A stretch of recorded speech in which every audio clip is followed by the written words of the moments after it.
Welcome to the Slop Farm. Enjoy the video. In this video, I will explain how to fill out Form 8949.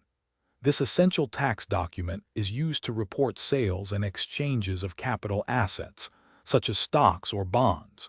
You'll list each transaction individually, detailing the purchase and sale information.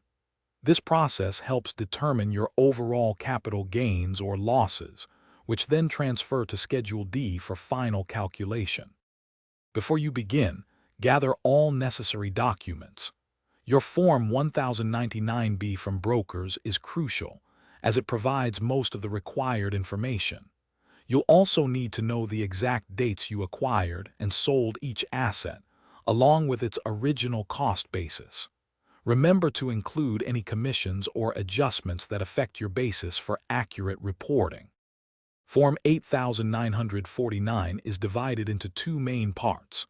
Part 1 is for short-term transactions, which involve assets held for 1 year or less. Part 2 covers long-term transactions, for assets held longer than 1 year. Be sure to check the correct box, A, B, or C, at the top of each part, as this depends on how your broker reported the transaction on your Form 1099-B.